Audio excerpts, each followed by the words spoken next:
in Mombasa, gains or losses by some of the front runners. But Kevin Mutai, there was some drama, first of all, to report from there in terms of, there being a scuffle from, the current or incumbent governor and one who was hoping to be a candidate for the governor's position. What has become of that, and what else can you highlight from the day's occurrences? Well, indeed, yes, Mark, that is very true. There was a confrontation at the Marycliff polling station in Chuda, where the political leaders affiliated to ODM and UDA outfits clashed over claims of voter rigging. We went there and actually witnessed some confrontation there. Leaders just trying to heckle, and of course also at some point the supporters, engaging into a fist fight. We saw there the former Nairobi Governor Mike Mbuvi Sonko. There was also the incumbent Mombasa Governor Hassan Ali Joho, who was in the company of the ODM gubernatorial candidate Abdul Somad Sharif Nasir. And of course also police had to fire in the air to disperse some of the rowdy youth, and of course I believe those were their supporters who were locked outside the polling station after they tried to get access into the center. Of course that destabilized the voting process at that particular station, and more security resources had to be deployed, including the GSU, to try just and calm the situation. Top security bosses intervened, and of course also we had them engaging into some talks there before the two factions left the site and allow for the voting process to continue.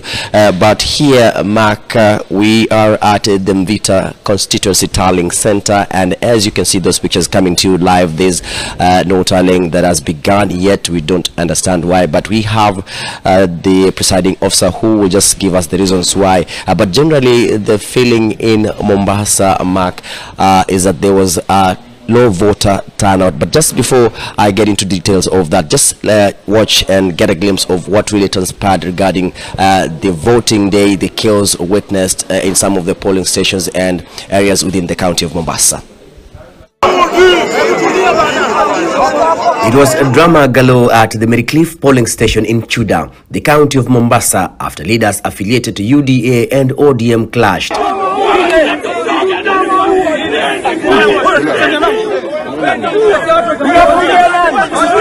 Former Nairobi Governor Mike Sonko, together with Hassan Joho of Mombasa, were at the station following reports of alleged voter rigging. Kusema ukweli, voters wetu hawana shida.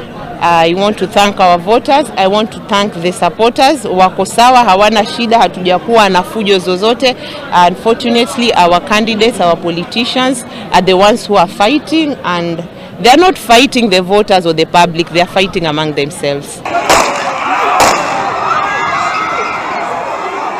Police had to fire in the air to disperse the irate crowd of supporters. Few minutes later, calm restored and the leaders walked out of the station to allow for voting to proceed.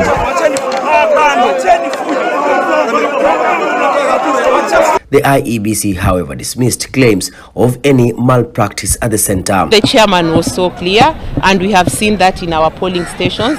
All the ballot papers in the polling stations were printed the exact number of registered voters in those stations. Hazijaongezeka and hazijapungua. Earlier in the day, Omar Shalo and Mohamed Machele of UDA and ODM respectively clashed in Chuda, with their supporters engaging in fist fights, foiling poll officials and voters to scamper for their safety. Police arrived and arrested Shalo and MCA candidate for Chuda area, Samir Balo, and detained the duo at Makopa police station.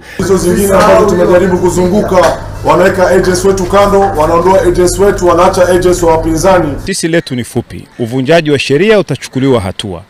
Ikiwa matatizo yametokea ama vurugu zimetokea katika baadhi ya sehemu, wapelelezi watafanya kazi zao, na wakishamaliza uchunguzi wao, wakituletea uchunguzi wao, sisi kama ofisi tutachukua hatua zinazofaa kuchukuliwa kisheria. Besides the chaos, low voter turnout was witnessed in most of the stations, with nearly more than 40% of the voters failing to show up. Watu walikuwa wamejitokeza asubuhi sana kupiga kura, na sababu ya kuwa walikasirika wengine wakarudi majumbani, ni sababu kuwa vituo zilichelewa kufunguliwa. Na hii yote ilitokana na msukasuka ambayo ilikuwa kwa tallying center. The low voter turnout was as a result of the postponement of the gubernatorial election yesterday. And it is with conviction I stand here to say that we have campaigned adequately for our candidates.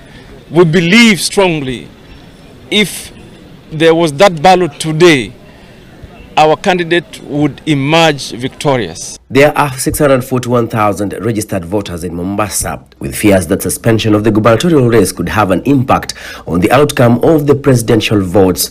The winners of the senatorial race, National Assembly and Woman Representative will be announced at the County Tallying Center staged at the Kenya School of Government in Kizingo.